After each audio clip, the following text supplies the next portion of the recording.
శ్రీ మహాగణాధిపతయే నమః. ఐం మహాసరస్వత్యే నమః. శ్రీ లలితాంబికాదేవియే నమః. శత్రుబాధలు తొలగాలి అంటే ఏం చెయ్యాలి అని ప్రశ్న. ఈ కాలంలో ఎవరు ఏమీ అనకపోయినా, ఎవరి పని వాళ్ళు చేసుకుంటూ ఉండినా ఊరికే ఎదుటి వాళ్ళ మీద ఒక వ్యతిరేక భావం అనేటువంటిది ఉంటుంది కొంతమందికి. దీర్ఘకాలిక సమస్యలకు 100% ట్రీట్మెంట్ గ్యారంటీ. 20 సంవత్సరాల ఎక్స్పీరియన్స్ కలిగిన అంతర్జాతీయ హోమియో వైద్యులు డాక్టర్ బెల్లంకొండ నాగేశ్వరరావు గారి ఆధ్వర్యంలో హోమియో ద్వారా 100% ట్రీట్మెంట్. For appointments 8121998560. మీ ఆరోగ్యం మా భరోసా. వాళ్ళు చేసుకునేటువంటి పనులు కావచ్చు, ఏదో విన్నాము అంటే ఏదో ఒకటి వాళ్ళని అనాలి, చెయ్యాలి అనేటువంటి భావనతో అనుకుంటూ ఉంటారు. ఎప్పుడూ కూడా మన పని ఏమి అనేటువంటిది మనం చేసుకుంటూ పోవాలనే చూస్తాం. ఎవరి మనస్సు నొప్పించకుండా, ఇంకొకరిని ఎవరిని కూడా పలానా వ్యక్తి ఇలా అని అనకుండా, మౌనేన కలహం నాస్తి అన్నాడు. ఎప్పుడూ కూడా మన పని మనం చేస్తూ మౌనముగా ఉంటే కలహం అనేటువంటిది ఉండదు అని మనం అనుకుంటాం. అయినా కొంతమందికి ఎందుకో కొంతమందిని చూస్తే ఏదో ఎక్కడ లేని ఈర్ష్య, కోపం, ఏదో అనేక రకాల ఆలోచనలు ఉంటాయి. ఏమిటి వీడి గొప్పతనము, వీడేమంత పెద్ద అనో ఇంకొకటో ఏదో ఉంటాయి, ఉండకుండా ఉండవు. అందుకనే మనల్ని మనము సంస్కరించుకోవటం అనేటువంటిది ఎందుకు పెట్టారు అనేటువంటి దాని గురించి చెప్తాను ఎప్పుడూ కూడా. ఎంతమంది మనల్ని పక్కన అనుకుంటూ ఉండినా మనకు తెలియదు. ఎదురుగా ఎవరు అనరు, పక్కన ఏదో అంటూ ఉంటారు. అలా అనుకుంటూ ఉన్నప్పుడు ప్రతి మనిషి కూడా మనకు ఆయనములు 2, ఉత్తరాయణము దక్షిణాయనము అని. ప్రతి సంవత్సరానికి ఇవి 2 సార్లు వస్తాయి, ఉత్తరాయణం దక్షిణాయనం అని. ఈ ఉత్తరాయణంలో ఒకసారి, దక్షిణాయనంలో ఒకసారి మనము మన సొంతానికి హోమ కార్యక్రమం అని హవనము చేసుకుని అగ్నిహోత్రుడిచే మనల్ని మనము సంస్కరింపజేసుకోవాల్సినటువంటి అవసరము ఉన్నది నిజానికి. అయితే మీకేముంది గురువుగారు, మీరు చెబుతారు ప్రతి సంవత్సరము హోమాలు చేయమంటారు, మాకున్న ఇబ్బందులేవో మాకుంటాయి అనేటువంటి ఆలోచనలు ఉంటాయి. సహజమే కదా. ఎంతో కష్టపడితే గానీ 10 రూపాయలు ఎవరికి రాదు కదా. వాళ్ళందరూ ఎలా చేసుకోగలుగుతారు? వాళ్ళందరికీ ఎక్కడి నుంచి వస్తుంది? ప్రతి వాళ్ళు హోమాలు చేయాలి అంటే ఎలా చేసుకోగలుగుతారు? అందుకనే మనస్సు ఉంటే మార్గం అనేటువంటిది ఉంటుంది అనేటువంటి భావన. దేవాలయాల్లో జరిగేటువంటి హోమాలలో పాల్గొని ఎంతో కొంత ఇచ్చి మన పేర్లు, మన గోత్రాలు ఎప్పుడైతే చెప్పించుకొని ఫలానా కుటుంబం అంతా శ్రేయోదాయకముగా ఉండాలి అని ఒక మాట అనిపించుకున్నాము అంటే ఎంతో కొంత ఉపకృతి మేలు జరుగుతుంది గాక కుటుంబానికి. అని గోత్రాలతో పనే ఉంది. గోత్రము పేర్లు ఎందుకు చెప్పాలి? అక్కడ ఏమవసరము అంటే అనానుకూలము కాదు కదా. మనకంటూ ఒక గోత్రం ఉంది కదా, మనకంటూ ఫలానా పుట్టుకాను ఉంది కదా. అంటే భగవంతుడికి తెలియదా? అంటే తెలుసు. ఎందుకు తెలియదు? లక్షణంగా తెలుసు. మరి ఒక యజమాని దగ్గర పనిచేసేటువంటి వాడు రోజు రాగానే తమ్ ఇంప్రెషన్ వేసి లోపలికి రా, నువ్వు 4 రోజులు పనిచేసినావో లేదో అటెండెన్స్ రిజిస్టర్ పెట్టు అని ఎందుకు అడుగుతున్నాడు? రోజు చూస్తాడు కదా. యజమానికి తెలుసు కదా అంటే కాదు, యజమానికి తెలుసు నిన్ను చూస్తున్నాడు. కానీ నీవు వచ్చావు అనడానికి లిఖితపూర్వకముగా ఒక ఎవిడెన్స్ ఉండాలి అని. కొంతమంది ఏదో ఉంది, వాళ్ళ పేర్లు గోత్రాలతో ఏం పని ఉంది, దేవుడి పేరుతో చెప్పి అర్చన చేయండి, దేవుడి పేరుతో చేసుకోండి, మీ పేర్లతో మీ గోత్రాలతో పనేముంది అంటే తృప్తి ఎక్కడి నుంచి వస్తుంది? మన పేర్లు చెప్పుకుంటే భగవంతుడి దగ్గర మన పేర్లు చెప్పుకున్నాము, ఆయన విన్నాడు అనేటువంటి తృప్తి కలుగుతుంది. ఆయన వింటాడు, వినడు తర్వాత. కానీ ఒక మానసికమైనటువంటి తృప్తితో మనం వస్తాం. ఏమీ చెప్పకుండా ఊరికే చూసినాము వచ్చినామంటే దేవుడిని చూసినాము అనుకుంటాం, అంతే కదా. మనం ఎప్పుడైతే చెబుతామో వింటాము. మరి ఎందుకు రుద్రము నమకము చెబకము భగవంతుడికి చెబుతున్నట్టు మూగిగా చేయొచ్చుగా?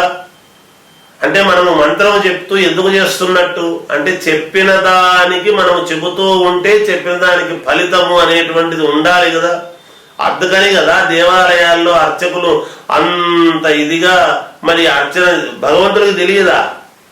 ఫలానా క్షీరేణ స్థపయామి, మనము దధిక్రా ఉన్నో అకార్షం అని చెప్పేసి పెరుగుతో చేయడము, పాలతో పెరుగుతో తేనెతో చక్కెరతో అన్నిటితోనూ చేసి మనము క్షీరాభిషేకము అని చేసి పాలతో చేస్తూ రుద్ర నమకము చెమకము అంతగా గట్టిగా చెప్పి చేయాల్సిన అవసరం ఎందుకు? భగవంతుడికి తెలియదా నాకు అభిషేకం చేస్తున్నాడని? మంత్రంతో పని ఏముంది అంటే అలా కాదు కదా, చెప్పుకుంటే మనకు తృప్తి. అందువలన మనల్ని మనం సంస్కరింపబడడానికి కొన్ని కార్యక్రమాలు చేసుకోవాల్సినటువంటి అవసరము ఉన్నది. ఎంతో కొంత మనకు చేతనైనంత ఒక 100 రూపాయలు ఇచ్చి అగ్ని సంస్కారం లేదు, మనకు చేతనైన వాళ్ళు ఇంట్లో ఒక హోమం చేసుకుంటే, లేదా ఒక 5 మంది 10 మంది కలిసి చేసుకుంటారు. ఇలా చేసుకోవటం వలన మనకు మన మీద ఉండేటువంటి శత్రు భయం, శత్రువుల యొక్క ఇది అనేటువంటిది ఉండదుగాక. ఎందుకు? ఆనాడు రాముడంతటి వాడు రాజసూయ యాగం చెయ్యాల్సినటువంటి అవసరం ఎందుకు ఏర్పడినది? రాముల వారు నిజాయితీగా పరిపాలిస్తున్నారు కదా. యాగాలు ఎందుకు చేశారు అంటే ఎక్కడో ఒకరిద్దరు ఉంటారు వ్యతిరేకులు, ఉండకుండా ఉండరు, ఏ కాలంలోనైనా ఉంటారు. అది కాలం ఏ కాలమైనా కావచ్చు కాక. మంచి అనేటువంటిది ఒకటి ఉంది అంటే చెడు అనేది ఉంటుంది. చెడు అనేది ఉంది కాబట్టి ఇది మంచి అని తెలియజేయబడుతుంది. లేకపోతే అంతా ఒకటైనప్పుడు చెప్పాల్సిన పని ఏముంటుంది? వాస్తవం కదా. మరి వీడు మంచివాడు అజాత శత్రువు అని అంటున్నాము అంటే ఇతను మాత్రమే అజాత శత్రువు, ఎవరి యందు శత్రుత్వం లేని వాడంటే మిగతా వాళ్ళందరికీ ఉన్నారనే కదా దాని అర్థము. అందుకని ఏ పదము కూడా ఇంకొక పదము లేకుండా ఇంకో పదం పుట్టదు ఎప్పుడూ కూడా. అందువలన శత్రుభయం పోవాలి అంటే మనము ఖచ్చితముగా మనకు చేతనైనంత అగ్ని సంస్కారం, యజ్ఞయాగాది హోమాలు క్రతువులు చేసుకుంటే మేలు జరుగుతుంది గాక. జయోస్తు. శ్రీ మహాగణాధిపతయే నమః. ఐం మహాసరస్వత్యే నమః. శ్రీ లలితాంబికాదేవియే నమః. గర్భవతులు లలితా సహస్రనామ పారాయణము చేయవచ్చా గురువు గారు అని ప్రశ్న. మనకు అన్ని అనుమానాలే. ఏమి చేస్తే ఇబ్బందో, ఏమి చేస్తే ఇబ్బంది లేదో తెలుసుకోవాలి అనేటువంటి తపనతో అడిగేటివే. అనుమానము అంటే అదేమి తప్పుగా. అయితే గర్భవతులు సలక్షణముగా లలితా సహస్రనామ పారాయణము నిత్యము చదవవచ్చును. దీర్ఘకాలిక సమస్యలకు 100% ట్రీట్మెంట్ గ్యారంటీ. 20 సంవత్సరాల ఎక్స్పీరియన్స్ కలిగిన అంతర్జాతీయ హోమియో వైద్యులు డాక్టర్ బెల్లంకొండ నాగేశ్వరరావు గారి ఆధ్వర్యంలో హోమియో ద్వారా 100% ట్రీట్మెంట్. For appointments 8121998560. మీ ఆరోగ్యం మా భరోసా. కానుక అవుతుంది కాసేపు అనేంత వరకు కూడా వాళ్లకు ఓపికంటే లక్షణముగా చదువుకోవచ్చు. ఎక్కడా చదువుకోకూడదు అనేటువంటిది ఎక్కడా లేదుగాక లేదు. ఎందుకు ఆ మాట అంటున్నాము అంటే అందరికీ ప్రహ్లాదుడి యొక్క చరిత్ర తెలిసే ఉంటుంది. మరి గర్భములో ఉండంగానే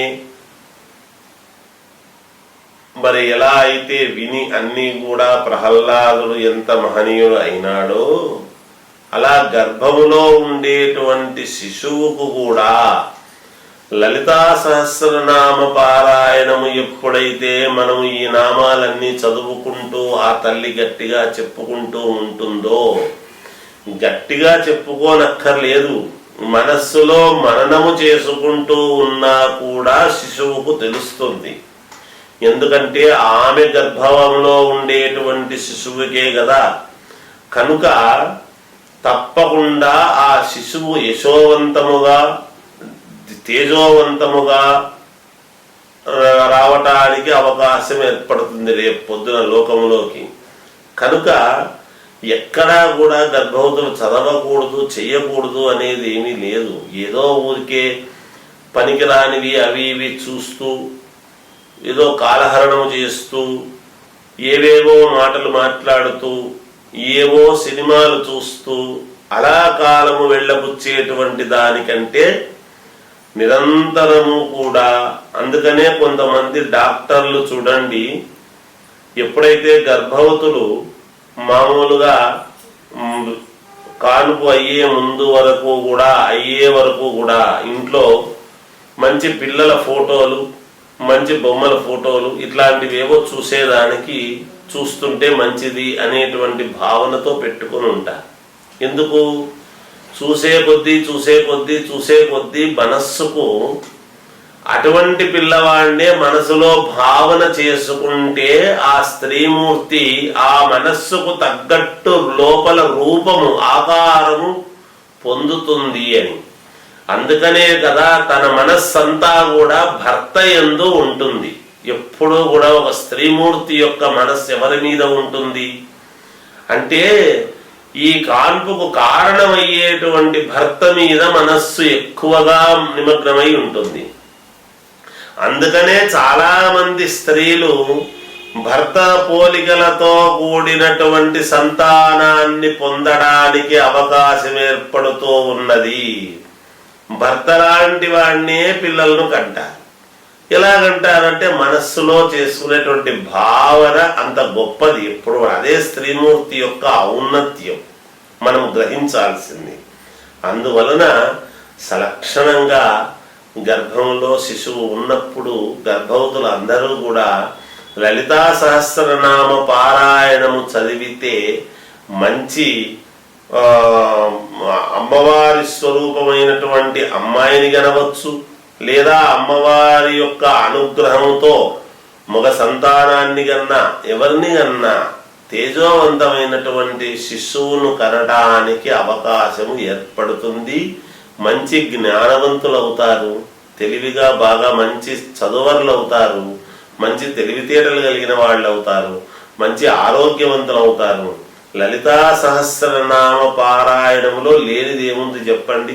ఎన్నున్నాయో అన్ని కళలతో అంత పూర్ణత్వమైనటువంటి శిశువును కనడానికి అవకాశము ఉంటుంది గాక తప్పకుండా లలితా సహస్రనామ పారాయణం అనేటువంటిది గర్భవతులు ఖచ్చితంగా చదవవచ్చును.